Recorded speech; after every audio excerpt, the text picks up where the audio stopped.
We welcome you to episode 57 of Battin and Chattin here in the Eastern Observer. Alongside Denis Tuohy, I'm Brandon Natale.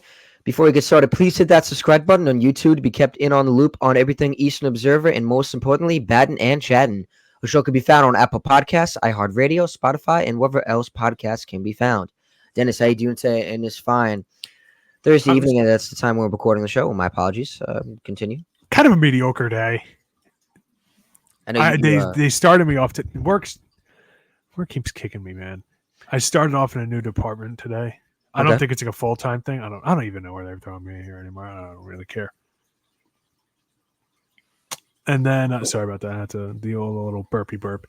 You're good, man. Then I'm trying to set up the freaking app. Because I was just telling you. I'm trying to set up the freaking app for my store. So I could get the added bonuses, like the deal, the app only deals. By the way, this whole thing started because I wanted a Pop-Tart deal. And I'm an addict. I'm an addict. This is me, Pop-Tart guy. Yeah, that's fine. And it won't let me add my team member discount card to my app. So normally when you type in your number, then it would just come off automatically. Now I still have to show the stupid card. Why do you give me a hard time? For what? What do you get out of this? Just where do you get off, pal? No, I got a good haircut yesterday. I'm looking good, I think. Yeah, I was going to say, I like your cut. You looking good, G? Look okay. I look presentable. You know what it is? The reason why I went yesterday is because I really should get my foot looked at before I go away, but I'm not. I'm sick of that. Don't get me started on that nonsense either. Yeah, I know. And I'm going away tomorrow. You know that. I'm coming home Monday. I'm working Tuesday. I'm working Wednesday. I'm going away Thursday. So I was like, I don't really have time to get a haircut except yesterday. So I went right after work. And then that's when we usually record Wednesdays. That's why we're doing it Thursday. I got caught up with other things. And I was like, I forgot to follow up with you. I've just had a tiring few days. And then finally I got caught. I write for another media company. And they finally caught me not handing in something on time. Really? So I should, So I still have to get the Fanatics Fest thing done. I've literally been so busy. Monday was crazy for me. Yeah. Had a funeral in the morning. Then we went to the Mets game, the walk-off, the Francisco Alvarez walk-off. We'll go into depth about that. Right, we're going to go into depth with it, yeah. That game. And then Tuesday, what did I do Tuesday? I did something else. I did something else Tuesday after work, too. I worked 8 to 4, and then I did something else in the rest of the night. I forgot what. Wednesday, honestly, that day was just a blur. Yesterday, I was busy all day. I had work. I went to the barbershop. I had a few other things to do. Like I said, I'm leaving tomorrow. Today, I come home from work. I sit down, and I've been waiting for you. And then you're here. Now we're recording. Right. We're here, man. I've had no time. Sunday, I worked all day. Was beat because Saturday we're out all day. And I'm just like... Yeah, this vacation can't come soon enough. I'm driving 2.5 hours tomorrow. And I just find out from my dad, oh yeah, your brother said that you're driving tomorrow. It's I am? So I'm like, geez. And listen, he works a lot more than I do. He works 2 jobs. He's busy. He has to commute to the Bronx every day. I get it. But it's this is when I find out, I am do you want to talk about my gears being grinded?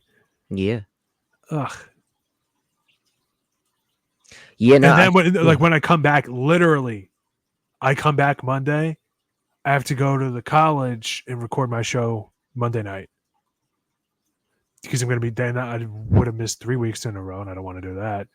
You don't then upset, Tuesday, Big Joe Man I don't. And then Tuesday, I have to be in work at 6 a.m. or 7 a.m. So I'm just okay, that's it. That's it. Yeah, hey, that's my life. I hope I don't have to be at that family barbecue Sunday too early because I know I'm going to be exhausted. Yeah, I'm honestly mad because the vacation I've been looking forward to all year, my annual Labor Day weekend vacation I don't want to be sleeping through it. That Oh, happened to me right, one of yeah. the times I went to Montreal. I was working 3 jobs at the time. My other friend was working like Tony. He was working a ton of jobs and was busy. He was working like 60, 70 hours a week like I was. And like we basically did nothing. We just hung out. Like we didn't even leave our hotel room until like 12:31 in the afternoon every day. We were just that beat. Let me tell you something. When you get a Yeah, comfortable bed, when you've been exhausted for 3 months straight, and like working 7 days a week for 3 months straight, yeah. you can't get up. You can't Yeah, get no, up. You think I it's feel that. hard getting Yeah. up at a regular hotel? Going through the rigmarole? What is it? I don't know. Something. Yeah, you're going through it. Like I'm just tired. Yeah, no. I feel I remember when I went to see Chris and Laura last year in Florida when we went to Orlando. It was Sunday, we were watching football all day, and the couch was comfy. So like I took a lot of naps. It felt good, especially since when you wake up the morning before, you got the 5 a.m. flight, and you got to get no the 7 a.m. flight. You got to get to the airport at 5. My family, we're the crazy, not crazy, but we're the Italian family. Well, mom's not Italian, but she could pass for Italian. Where you have to get, yeah, we have to get to the airport at like 8 hours prior to to a flight. So, but no, I agree with that too. And you just sit in the terminal, you wait, you sit and you wait for your flight, and then obviously I remember I remember my friend Chris picked me up, obviously and we whole day we're in Disney, walking around in the heat. It's a lot, it's a lot to do. And I remember that, like I said, that Sunday we're watching football. I crashed on the couch, like not, I did enjoy a lot of the games, but like I said, I was shot. I was tired. So I know how you feel with that, and like I said, being out for 3 months of my injury, I think it definitely was good for my. Not to say it was good that I was hurt, but I'm not saying that. Obviously, I'm not saying that, but I'm saying that it was good that I was able to have some relaxation and some time to myself. Because I was, me, I was grinding like a dog, going to the gym 4 days a week, obviously working full time, and you know, not getting as much sleep as I should. Especially, it's annoying when you got to work Friday night, then you got to wake up early Saturday. I really should try to change that up with my boss. I got to talk to him. So especially when you work all these jobs, it's a lot on the body. People don't realize. So definitely don't try to burn yourself out, because that's a lot, man. You know, I felt like I was burned out, so I think my body was. I'm hoping I don't get to that point, because I've been trying to do better on getting more sleep. Sleep is important, and I thought today I was going to go to the gym after work. That's why I woke up early and I went to work early. I usually would work at like 7 to 3, but I decided, hey, let me go in 6:30 to 2:30. I still didn't make it to the gym, but I know I'll be back in the gym soon. It sucks, but it is what it is. Plus, I'm still coming off an injury. I'm still getting back in the rhythm of work. I've been out for 3 months. I don't think it's really hit me yet. I feel like I still got some energy, but I feel like it's going to hit me soon. Where 3 months is going to come crashing. I don't know. It's going to be interesting. But yeah, no. So I think it's good you have this vacation. You definitely want to enjoy it. I remember when the Super Bowl happened. I remember we were doing like rotations on who would want to do soccer, because soccer comes on Sunday. So sometimes we would take the hours.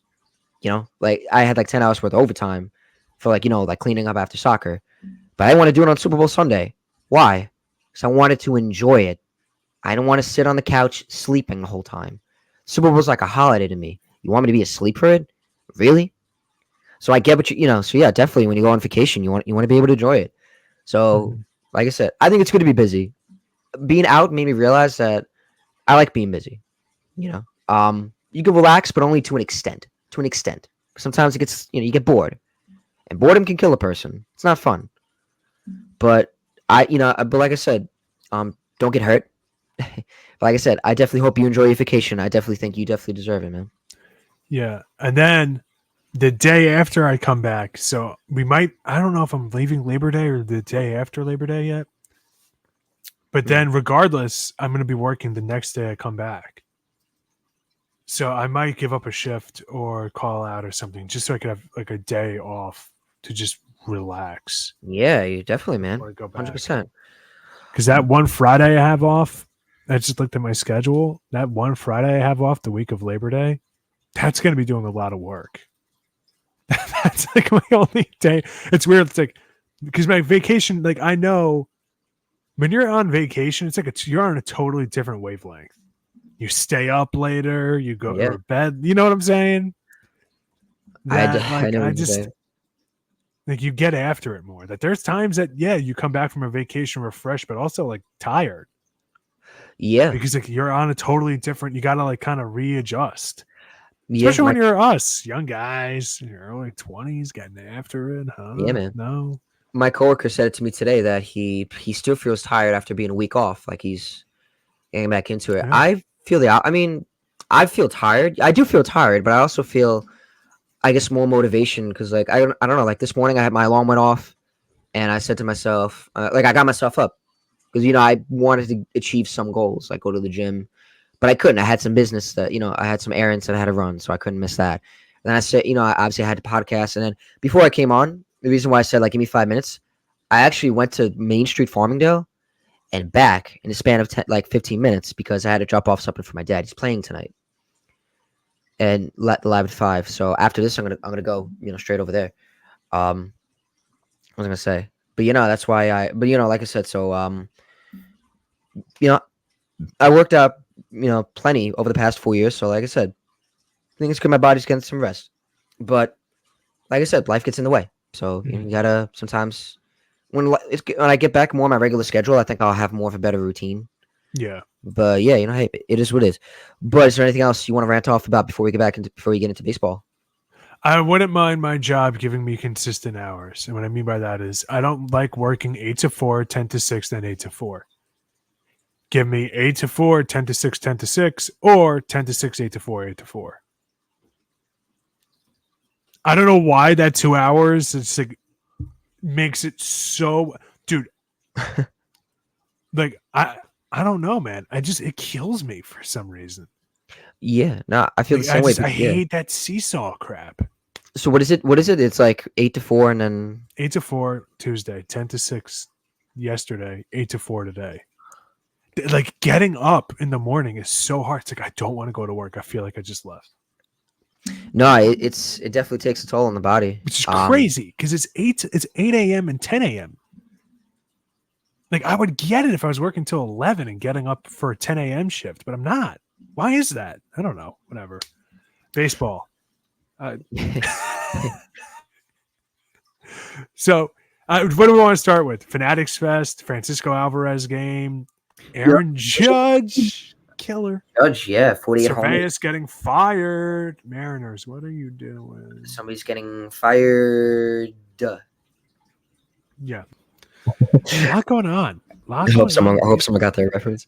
A lot's going on right now. Definitely, it's been going on. Fanatics Fest, though. I think we should get that out of the way. Let's get it out of the way. Obviously, I had a great time. Thank you for coming. I know there were definitely some things they probably could do better, especially since it was the first time. I know when we spoke to Evan Roberts, who we will talk about later, we did tell him, especially you did tell him that they definitely should have been more that, they should do the fixes, especially since it's the first time ever hosting an event like that. I definitely think it was a big hit because just looking on social media, the amount of celebrities that were there, not just celebrities, but the athletes that you were able to meet, get the autographs. It was pretty cool. And then all the sports memorabilia, activities. But obviously we said there definitely should be things that they should be put in place to fix. But it was a cool time. Javits Center is pretty cool. I've never been in the Javits Center, so it was pretty cool. But it was cool to meet some of the athletes that people always tell me about, like meeting Ray Knight and Darryl Strawberry. Those were, obviously I'm the big Mets fan that I am, diehard Mets fan.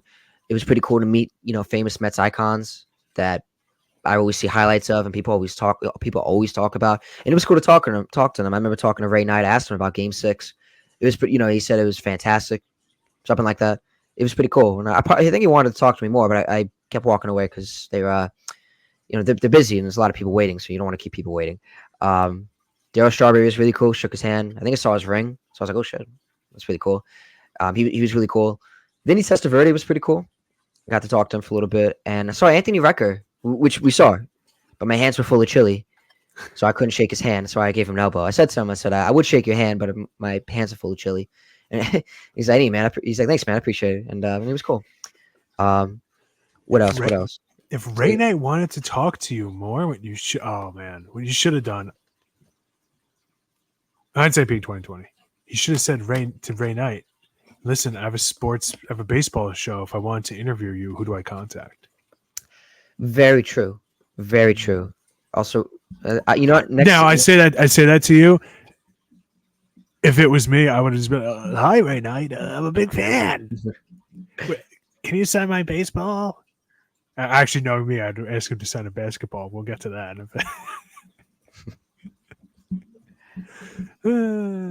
Yeah, man. But but no, it was cool to meet some of the, it was because obviously a lot of big sports fans, but they're probably from all over the country. I met a guy that was from Seattle. How'd you know he was from Seattle? He told me. I mean, maybe he was. I don't think he was lying. I hope he wasn't lying. Was he But either wearing way, anything? he didn't show it. No, I think he was from. But either way, it was so it's obviously we're big sports fanatics, so it was good to go to Fanatics Fest. Yeah. But Dennis, what do you tell me about your Fanatics Fest experience? All right. First of all, I'll share my experience, and then I'll talk about my overall thing. I had a nice time. I got pictures with Andre Dawson, Darryl Strawberry, Dwight Gooden. Wait, you said you got pictures? Yes. Three pictures total. I left them upstairs. I don't feel like going up and getting them. And then I got baseballs signed. Oh God. By Hall of Famer, MLB Hall of Famer. You might know him from his time with the Montreal Expos, the Florida Marlins, the Chicago Cubs, Mr. Andre Dawson. Oh, nice. Oh, that's really nice. That's good. A great signature. That is an excellent signature. That is one of the best sports signatures I've ever seen. Andre Dawson, you're a prince, and I love how legible it is. Wow. If my handwriting was that legible, my teachers and parents wouldn't give me such a hard time. Next up, former Met legend, Yankees icon, Mr. No-Hitter himself. Couple rings on the hand, baby. Dwight Gooden. Nice. Oh, that's pretty good. Right on the baseball. By the way, huge hands. Huge hands. He was matching with Darryl Strawberry. I don't know if they planned it. I forgot to ask. They did look like they matched. I remember when I saw them. They were matching. Oh, so cute. Doc and Darryl, twinnies. And then 101, baby. 101. Oh, no. One of a kind. The old Rob Van Dam. I don't know if you're a WWE fan growing up. One of a kind. The truth shall set you free. A signed baseball by none other than the truth himself, Paul Pierce. Now, that's not something folks said you see every once in a while, a signed baseball by an NBA legend. Dennis, can you give the backstory to that? Can I not get a glare? What are we doing? I don't think he's ever signed a baseball before. I don't think he's ever signed a baseball before, so I think that was probably pretty... What the heck? It's my stupid back door. Turn. One day, I'll finally remember how to do this. Paul Pierce, signed baseball. Look at that. Look at that. How did I get it? Well, sometimes a good story comes out of being stupid. Case in point, the movie The Hangover. Fired Up. That movie always cracks me up. Whatever. I'm online. It's me and a bunch of Bostonians. Ew. And what happens is, camera, I need you to stop lagging because this is a very very visual story here. All right, go ahead. Go ahead. I'm online, and usually at these meet and greets or whatever, for whoever, maybe not Paul Pierce, maybe it's, I don't know, Johnny Baloney, whatever. They have, like this generic printouts that they could just sign. Okay. The ones that have no sentimental value. You had to bring all your own stuff. Now, yeah, that was this crazy. was clearly stated in every single document for Fanatics Fest. This is totally a me problem.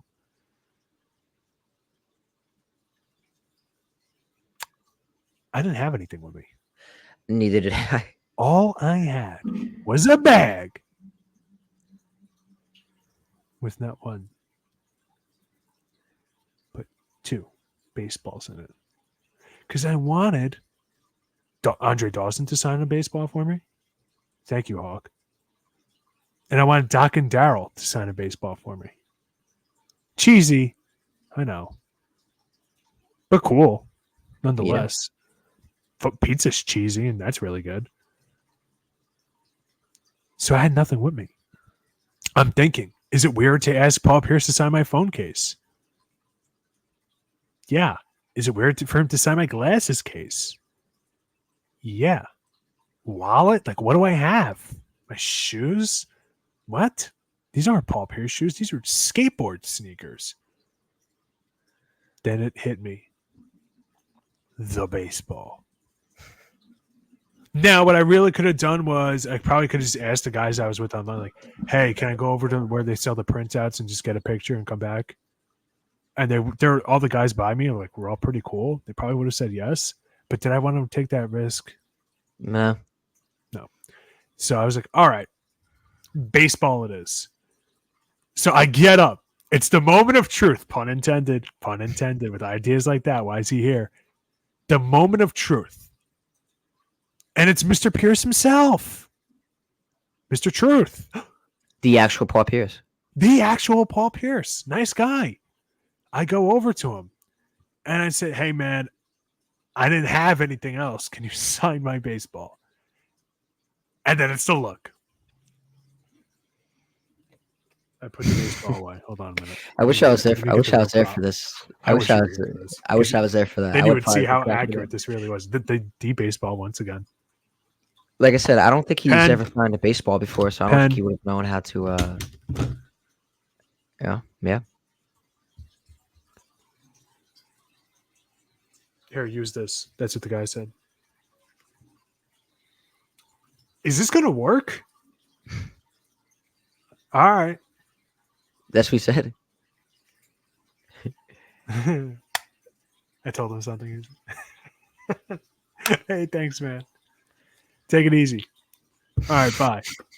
That was it. That was Paul. Hi, I'm Paul Pierce. Nice to meet you. That's the story. And for those of you just listening on Spotify, I encourage you to go to the YouTube and skip to the 18-minute mark. Right. It's worth it.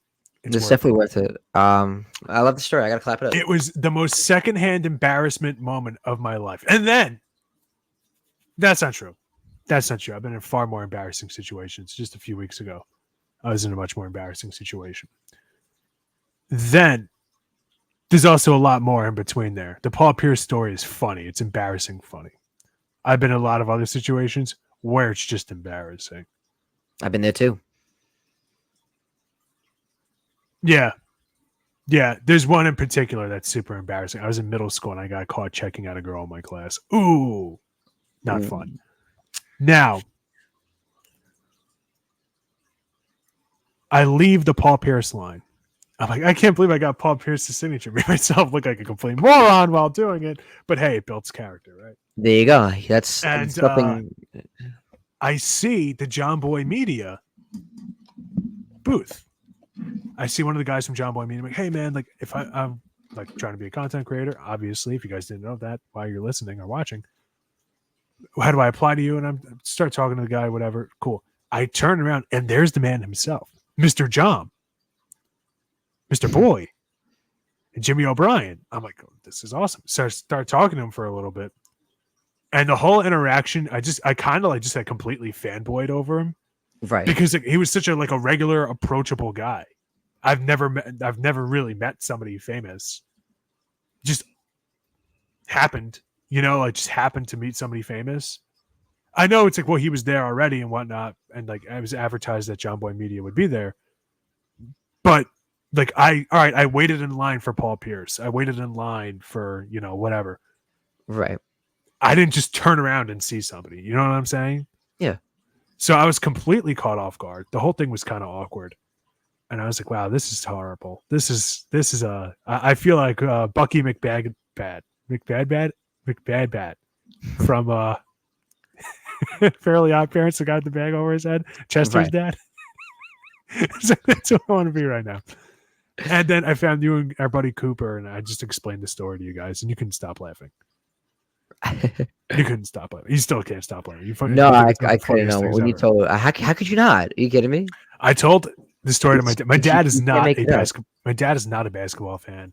My dad is what we'd call a casual sports fan. He watches his Giants. He watches his Yankees. If the Rangers are on, he'll watch them. But he doesn't go out of his way really to do it. I gotta rush home and watch the game. He's not one of those. You could probably put the entire Yankees starting lineup in front of him, and he'd like recognize Aaron Judge and Giancarlo Stanton, and that's it. Like one of those types of fans. He had no clue who Paul Pierce was when I told him the story. And then, of course, I told him the story the same way I told you and Cooper, the same way I just told the audience, and he was cracking up too. I was like, so embarrassing. It was not. I mean, you can't make it up. Like I said, I mean, when You are really the odds? can't. What are And the it odds? is one of one because based on that reaction, based on him asking, would the pen work? He's never signed a baseball before. That's what I'm saying. So, Like, so one you know, of when you one. show the autograph, like just looking One at of it, one. There is not another Paul Pierce signed baseball anywhere that you'll find.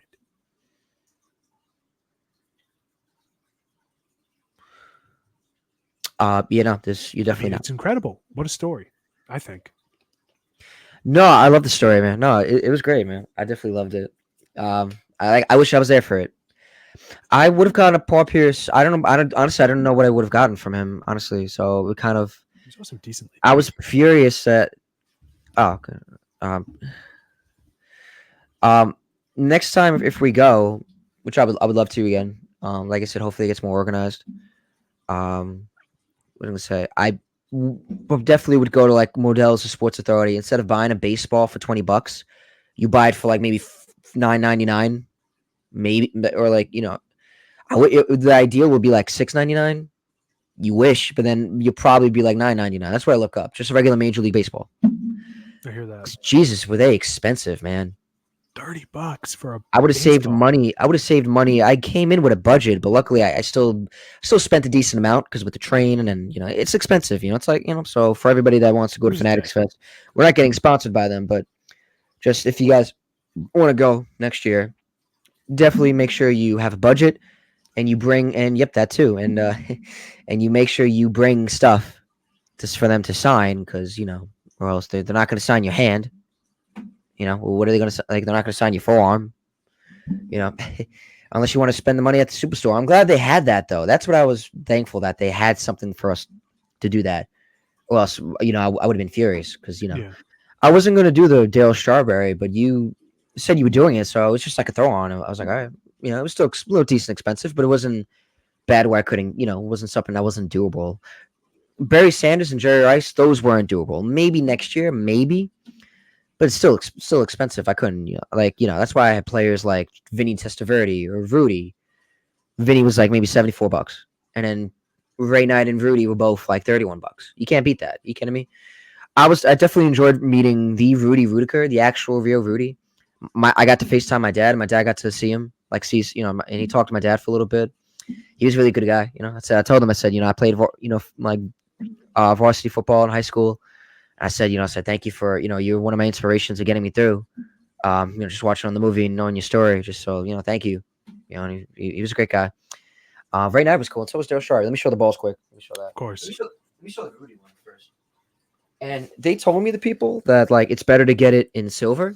I agree with them. Look at that. That's pretty cool. The football is pretty good too. Like I wish I actually bought like one of the footballs. Let me see. Could I throw it? I gotta take it out of this. But it's true what they say. It definitely is better in silver than black. So I thank them for that. What else? Oh, that might fall. Oh. Ray Knight I like Ray Knight's. Ray Knight's was pretty cool. I like that. That's a great signature. I don't have a good signature. I have a good signature. Well, not saying I'm going to sign autographs in the future unless someone wants it. Here's Dale Strawberries. It's not bad. Like I think that's the D and then that's the S at the end. I think. But I thank you for signing it. It was pretty cool. I'm glad Doc Gooden was really cool for you because I've met him a couple times and he's a really nice guy. Signed an autograph for me one time. I took a picture with him. So if I would have known he was going to be there, if I would know, I would have saved my Met thing for him to sign. I would have, but it doesn't matter either way. He's a nice guy. And his son is pretty cool too, Devin Gooden. I believe that's his. I believe that. But so interesting to see what they do next year. I talked to LA Knight, the wrestler. How did you meet him? He was by the center stage. and then he was walking to play like like the WWE video game with some personality, some famous guy, some like I guess he was a streamer, some like content, some like personality guy, something. And I was right in front of him. I didn't know who he was until like someone asked him. I thought it was like CM Punk, but it wasn't. Like I know who CM Punk is. I should know who he looks like too. Even though I don't know that much of WWE, I know some, not much. I'll admit that. Where LA Knight was pretty, and I said to LA Knight, I was like, "Yo, you got this, LA?" And he looked at me. He's like, "Hey," so I'm a little rusty. I said, "I'm not sure." Like he was cool, you know. So that was pretty cool. He was right in front of me. I'll show you a picture later, but he was like right in front of me. Um, I guess he's pretty known. The wrestling fans came out. Yeah, if you're a wrestling fan, I think I really recommend this because I you know me, like I'm a casual wrestling fan. I watch SummerSlam, I watch Royal Rumble, I watch WrestleMania. That's kind of it. I like the old classic wrestling, right? Stuff we grew up with. A lot of those events and whatnot, you meet people that are like retired or not retired, necessarily retired, because it's a hard industry to ever really be retired from. right. But people that are no longer at WWE, or I guess right now AEW is the other main brand, TNA less so. To have Liv Morgan, who's one of the biggest women stars right now, probably the biggest woman star right now in the WWE, Bianca Belair, Jade Cargill, LA Knight, CM Punk, obviously we know who he is. Those are huge names right now. Jey Uso is also there. Those are huge names right now that you usually do not have that kind of availability to have all those people at once. I remember when my brother was a young kid, he met the Hardy Boys at Sunrise Mall. So, like, it is like they do current autograph signings as their current wrestler, like in WWE or at whatever. However, to have all those different people all at the same time, it's a big thing. And Hulk Hogan was also there, supposedly. Yeah, I didn't see him, but I saw lines for him. I think he might have been late. There was some kind of, I don't know right. what was going on there, but I remember people were kind of getting a little mad, unless, of course, he came back and did two different autograph sessions and two different photograph sessions. I don't know. But it seemed like there was like a lot of lines for him, and I never saw him at any point. And if I'm not mistaken, Frank Thomas or Ozzie Smith. Actually, I think pretty sure Frank Thomas had to cancel because I never saw him or heard him advertised. Really? Aside from the initial Frank Thomas is going to be there. Unless we just missed him because we did find the autograph and photograph stuff late. And that brings me up to, as much as I had fun at the event and did enjoy it, it was a very frustrating event. It was not very well organized. The stupid 40-40 club drove me up the wall crazy. It just kept getting in the way. It was like the fastest point from point A to point B, the fastest path is most direct. It was directly in the middle of the two most popularized sections. So it created almost like a choke point by the photographs. It was so hard to maneuver around because then, paparazzi is there and whatnot. The 40-40 Club was a nightclub in the middle of the Javits Center. So all the famous people, when they're done with their autograph sessions, could go hang out and booze it up. All right, cool. You do you. Guess what? Not necessary. Right. Not necessary. We're in the middle of Manhattan. Am I wrong on this? Because then every tool bag under the sun is trying to take pictures of Jay-Z because there's like a little rooftop part of it. It was unnecessary. And you know me. There is nothing that fires me up quicker than unnecessary stupidity. Nothing. So to me, it's like anytime I had to go over to the photograph section afterwards or the autograph session, and I had to go back and forth, it was just constantly in the way. Constantly in the way. Constantly in the way. Just so many people there. And by the way, I presume a bunch of models that were going in there. By the way, I work with better. Damn. Yeah. And I say that because they just were let in right away. So, yeah. All right. But no, I agree. They definitely. I don't. I And a don't know. lot of that, I'm sure that there's a lot of great models in New York and stuff like that. Lower tier. And a lot of that is me taking out my frustrations out on them. I'm sure they're lovely ladies. Maybe not. I don't know. Don't know them from the hole in the wall. But I just the whole thing was stupid to me. Jay-Z was there. Wow. So cool. Let me ask you something. Let me hear it. It's cool Jay-Z is there. Oh, let me take a picture. Look, Jay-Z was there. You don't interact with him. Look who I saw. Didn't interact with them. Let me take a picture of so-and-so. Look who I saw. Cool. How was that? I don't know. Didn't talk to the guy. One, weird. Two, does it matter that Jay-Z is there if I could sit 10 feet away from Kevin Durant at the theater? Obviously, Jay-Z is more famous than Kevin Durant. But what I'm saying is, if you have a bunch of famous people all in one place at one time, it doesn't matter. To me, at least. I don't know. Like I said, I care way too much about this. And enough. And we could do without some of the trading cards. One, that was and two, that was the enough. trading cards should be on a different floor. They should be on a different floor, and they could have more autograph sessions, more photograph sessions, whatever. They could have more stuff there instead, and have a little more NHL stuff. I know our buddy Cooper was pretty bummed about that. There was no NHL stuff. There was like an NHL display, and you can like shoot your NHL puck. No hockey players to meet our day. The Hughes brothers did have to cancel, but I don't know. What's Sean Avery up to? I would meet Sean Avery. He was like one of the most popular players in the 2000s. He wasn't a great player. Like he was peak. This is why you should sign for a New York sports team because he was all over the place. Right. He was like, okay.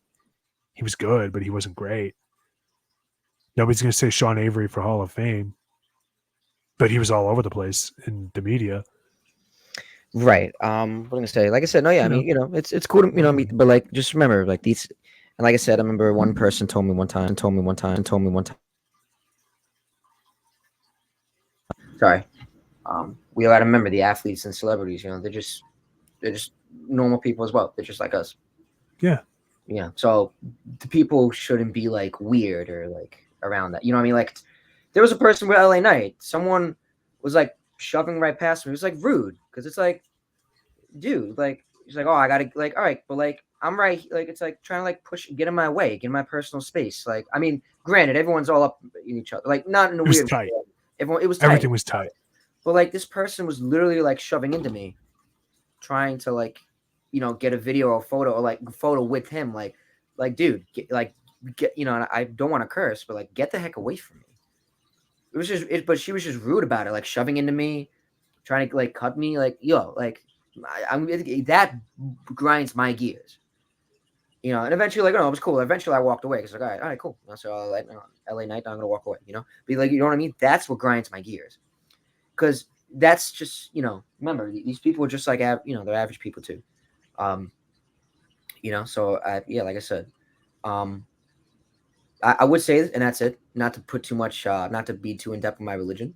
Like I said, the one celebrity and person that the number one person I would want to meet, hopefully in the future. Not anytime soon, obviously. Hopefully when I'm like in my 80s or 90s. That's God and that's Jesus. Oh, okay. Yes. Not to be too weird. Either way, but like I said, these athletes and these people, actually, no, it's not weird to talk about religion. But anyways, but like, what I'm trying to say? Like, so these people, remember, these athletes and celebrities, they're just like average people, just like us. So you know what I mean? So it is annoying when people do get a little weird like that too. Like stuff like that, Yeah, I guess. Yeah. I'm with you on that. And that's it. I'm with you on that. Yeah, and like I said, not to be, and it's not weird for me to talk about my religion. No, I get you. Catholic, but that's it. That's all I'm just gonna say. That's all I'm just You'll save being starstruck for God and Jesus. That's what you're telling me. Exactly. Like I said, that's it. That's and just a quick another 5 seconds on that. Like I said, The number one celebrity and athlete. No, not athlete. The one big person I would want to meet. Like I said, 80 years from now, when I'm old and I'm crippled, when my time is ready. God and Jesus, those are the people I want to meet, and that's it. But either way, I still had a great time though at the festival. Yeah, I had a good time. I had a really good time. Like I liked seeing the 10 minutes of the Rich Eisen show that we saw. Unfortunately, I just got there late. And I was like really looking forward to it. But lines take long. Like I can't that as bummed out as I was, like I couldn't be mad. Do you know what I'm saying? Like, all right, fine, I cut it close. Like, what do you want me to do?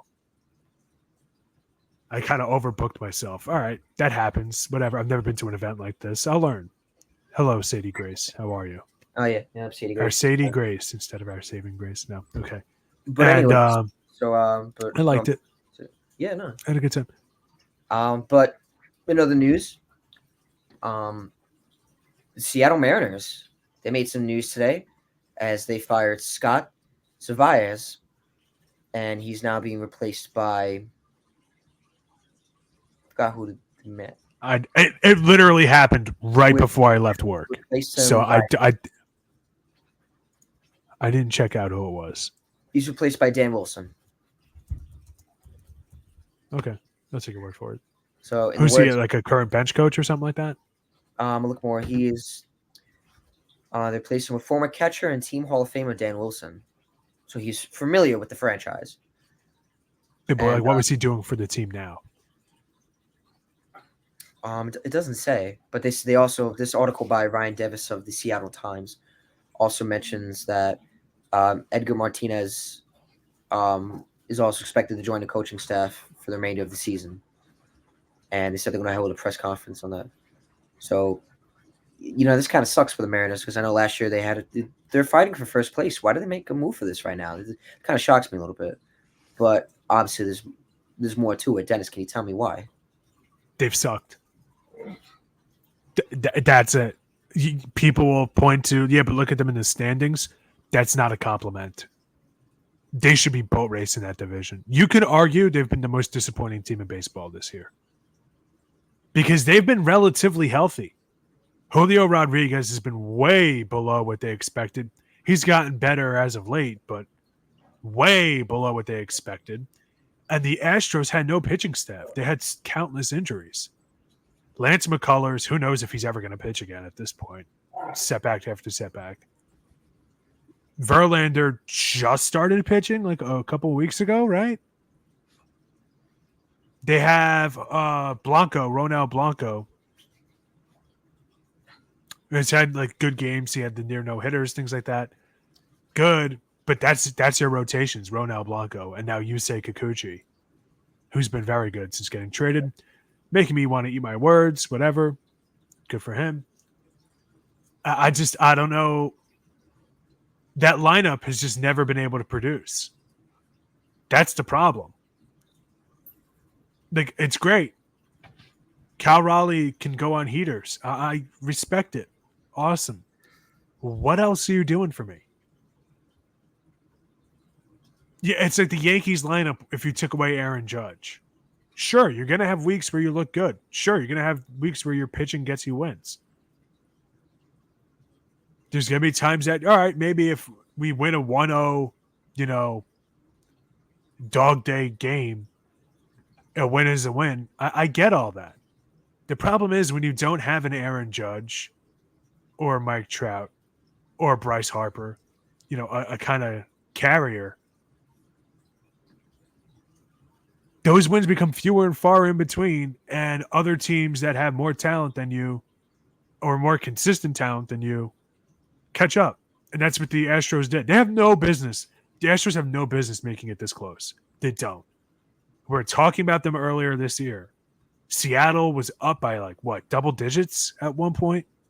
The Rangers looked dead in the water. They looked like a joke. The A's, oh my gosh. I'm watching them right now. They're beating the Rays 3-1.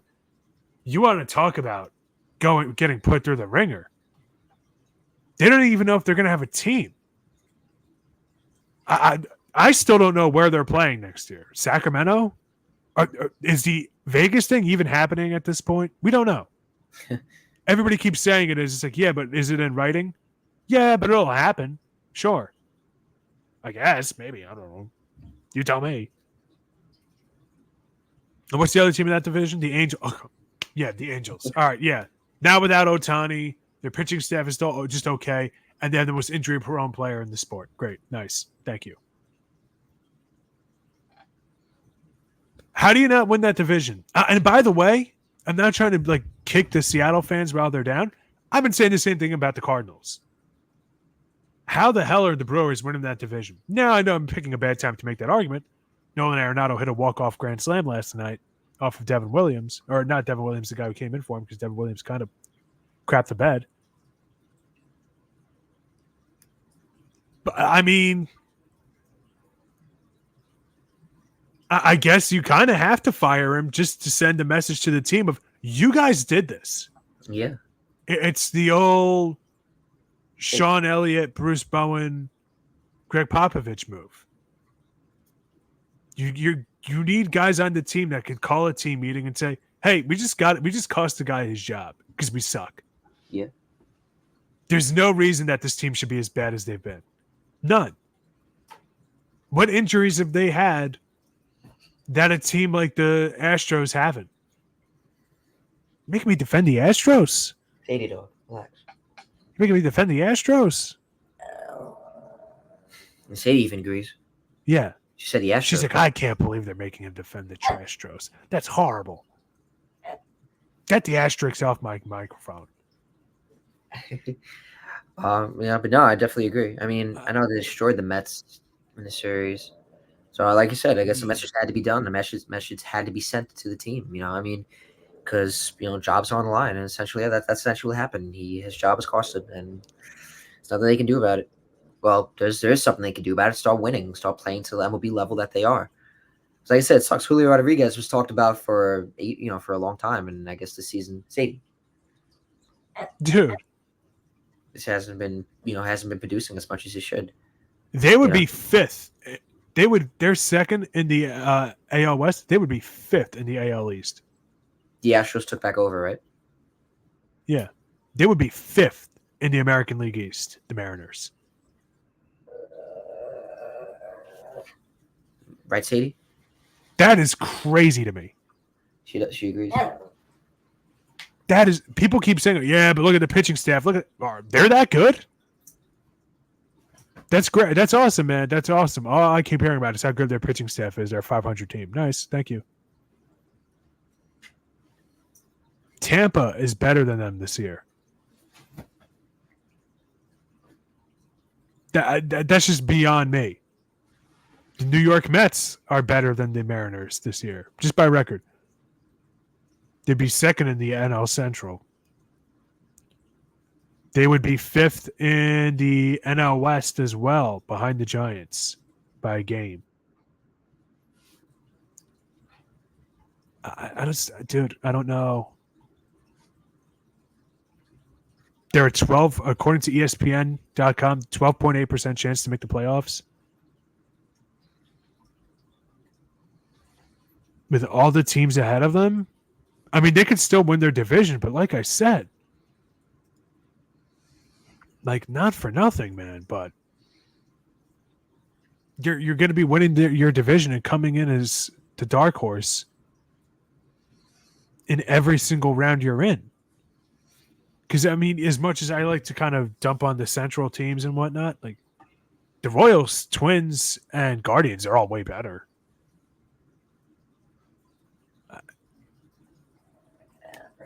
I don't know. We've seen in the past, Randy Arozarena could carry a team as good as anyone else.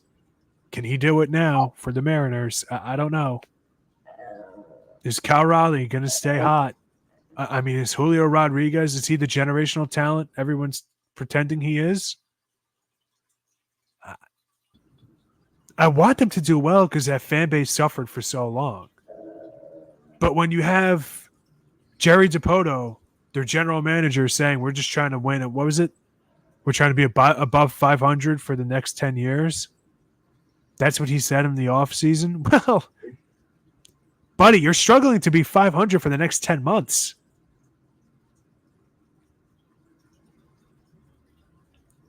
What move did they make at the deadline? They brought in Randy Arozarena.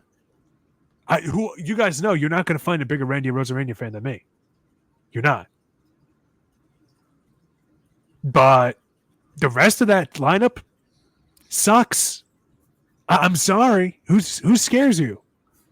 Cal Raleigh? I keep bringing him up because he's their best player. Cal Raleigh. Am I missing somebody? Is this a me problem? I'm not trying to sound like a hater. Like I said, that fan base has been through so much. I want them, I want them to do well. I agree. Who's their leader in OPS? Yeah, he is their best player. He's their best player, hitting 212.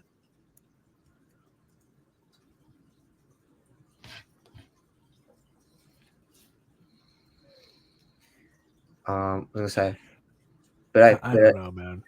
But I don't anyways, know. Luke Raley, is he your other best player? If you're gonna give me 15 home runs and bat 233, I don't give a damn what your OPS is. I really don't. I don't care that you can draw walks and get on base. 233 with less than 20 home runs, you're mediocre. I don't care what the stats say. I don't. I would get it if you're stealing bases and whatnot, but you're not. 9 stolen bases. This might be a little outdated. I'll try to reload it. It might be a day or two off, but yeah, this is updated now. Victor Robles is one of your. I don't understand it, man. Yeah, but the Mets, man. You guys are looking like okay. You guys are looking good. You took 2 of 3 from the Orioles, 2 of them walk-offs. The first one we were there for. You're the Met fan. Take it over. Monday night's game. Talk to me. I'm glad they took 2 out of 3 out of the Orioles. That was not an easy series. The Orioles were definitely a really good team, obviously, especially against the, who are fighting for the division right now with the Yankees. So that was definitely an interesting series. Great home runs by Jose Alvarez. No, not Jose Alvarez. By Francisco Alvarez and Jesse Winker. Definitely really good to see about that. And hold on a second.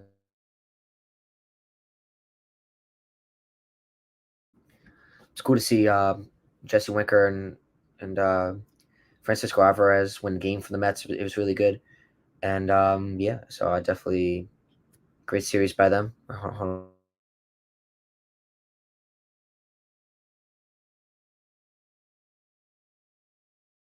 It was just really cool to see them win how they did. The energy was electric. So they should have won the first game as better as they did, and I feel like David Peterson definitely got rattled in the 7th inning with that balk. Then the next pitch was a home run, so it was not easy. And so it was a great great series. They took 2 out of 3 against the Marlins. Severino pitched a complete game. I would definitely sign him back if I was the Mets. Hopefully, not to a big extension, but a decent extension to keep him on the roster. And so this is a big series right now. They play tonight at 9. So against a 4-game series against the Padres, this is pretty big. So if they can at least take 2 out of 4, then that's good in my book. And so we'll see. We'll see what they do. Mm-hmm. Yeah, I mean, we were there for it. We were with Evan Roberts of WFAN, hanging out with him, and which we won at a charity auction. It was cool hanging out with him. Blast, great guy, and it was an awesome vibe to be there. I was happy that Met fans got to watch a walk-off home run, especially walk-off home run, 2 walk-off home runs in the same series by guys that haven't been that good lately. Is it fair to say Jesse Winker has been kind of mediocre since you acquired him? I know his playing time is inconsistent now with Marte back too. That's going to dip even further. But I don't know. You watch more Met games than I do. It seems like he's just kind of a guy. They're trying to See, he was very good with Milwaukee earlier this season. So we'll see. But I'm sorry, excuse me, Washington earlier this season. So we'll see if he's a good. I don't know why he wasn't even a coach. They just brought in Dan Wilson to coach the Mariners. Why? I get it. He's got a good career resume with Seattle, but that's strange. Okay. That's a PR move. That's a general manager trying to save his job and went over the local media. I like it. I like what I'm seeing. This is what you need if you're trying to be a World Series contender, which at this point the Mets are. If you didn't sell and you're trying to make the playoffs, you're trying to make the playoffs to win, not to say you did it. You know? And I always kind of bust their chops about the Kurt Suzuki game in 2019. He hits the walk-off grand slam for the Nationals. It ignites the team, and then they go on to win the World Series. Yeah. And what was he on that team? A veteran player, kind of overlooked, tail end of his career, counted out. You need those kinds of guys to step up if you're trying to win a championship. Look at David Freese for the Cardinals. Pablo Sandoval was never a household name for the Giants. Edgar Renteria won 2010 World Series MVP. Tail end of his career. Like, you need guys, you need the other guys to step up. You need the guys like you need your carriers, your Bryce Harpers, your Aaron Judges. Like I said earlier with the Mariners. Like have definitely had those type of guys to step up. Yeah. Ray Knight. So to have those kind of guys, especially Iglesias, who's been good all season long, even off the bench, to have those kind of guys step up, that's a step in the right direction. What Peterson has done as a starter, reliable starter. He really only had that one bad inning for the Mets. He threw, I think, maybe a walk or two in the first inning, but he settled down and looked fine up until that home run. And the balk, I thought it was stupid. After the fact, a friend of mine was watching that game, said that he balked. It was definitely a balk. I'll take my buddy Joe's word for it. He's a very realistic Mets fan, so I'll take him for it. I liked it. And then obviously the Jesse Winker game yesterday. You take 2 of 3 from the Orioles, one of the best teams in baseball on paper. I don't care that you got blown out in that second game. I really don't. That second game was crazy. It actually, I liked how they came back in game 3 and won after getting clobbered as much as they did. They definitely got clobbered in that second game. The Martinez home run was great. I remember watching that. Gave us some hope, and then they came crashing down. I forgot I think it was the error that cost them that game after, because then it was 9-5, and then that was just it for the second game. Mm-hmm. The Jesse Winker home run, that was pretty cool. That was unexpected. What a way to have the first home run with the Mets, first career home run with the team. So, shout out to Jesse Winker, definitely, showing up and having a great, contest.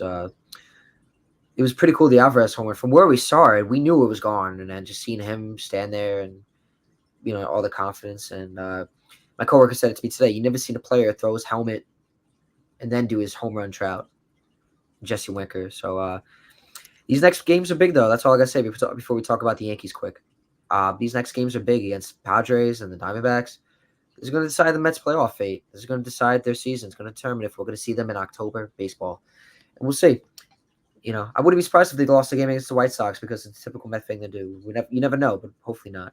Lindor becoming the first, having a 25 home run, 25 stolen base season. Credits to him. And so like I said, hopefully Alvarez starts to get in a groove, because he was slumping before. But yeah, we'll see. And that's it. So, but Aaron Judge and the Yankees, man, he hit his 40th home run. Do you think he's going to break any records this season, or do you think it's not going to happen?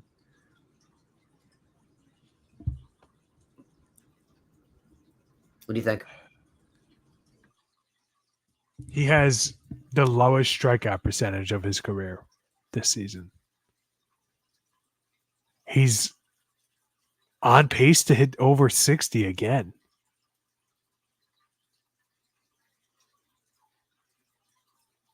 He's probably the best power hitter the league's ever seen. I think that's I'm going to go farther than say realistic. I'm going to say there should be little to no argument about that Aaron Judge is the best power hitter ever. If he gets to 60 this year, he'll be the only player to have multiple 60 home run seasons without pissing hot for steroids. We know Barry Bonds did PEDs. He only had one 60 or more home run season, the 72 home run season. That was it. Sammy Sosa and Mark McGwire, the only two players to have more than 160 home run season. And we know what happened with them. His last 99 games, Aaron Judge has batted .379, 44 home runs, 105 RBIs, an OPS of 1.340. Highest OPS of any Yankee in that span since Babe Ruth. I mean, as long as you have a guy like that on your roster, I mean, what do you say?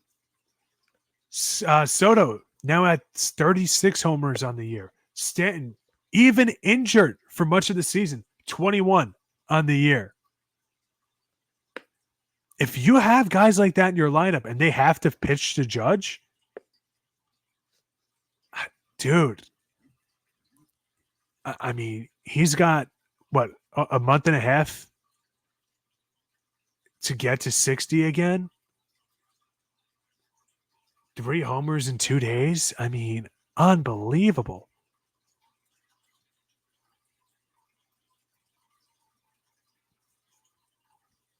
Definitely very unbelievable. Do you think he'll break his record again? His own record?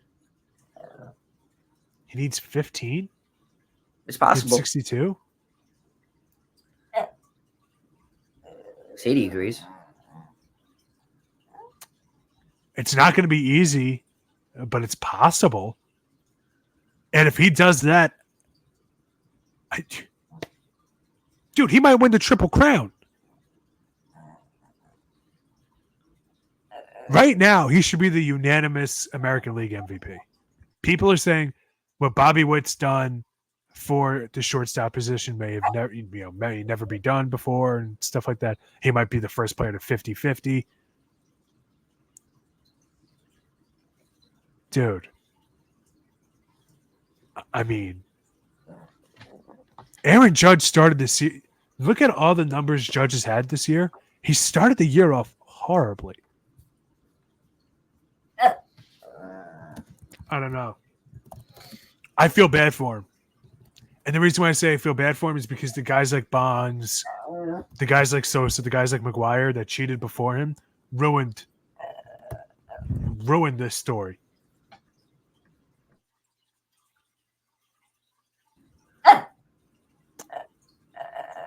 Yeah, but I think that's it. So, yeah. But is there anything else you want to talk about before we wrap up?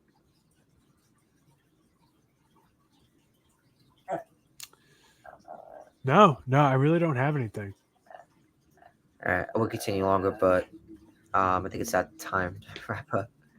Yeah, seems like someone agrees with you. Yeah, but we thank you for joining us for another edition of Battin and Chattin. My co-host Denis Tuohy and the Blackjack Media Group team. I'm Brandon Natale saying so long, and we'll see you next time. What about your other co-host? No. And Sadie Grace Natale. Also, it's her birthday yesterday, so happy birthday. Happy birthday. Happy birthday. She says thank you.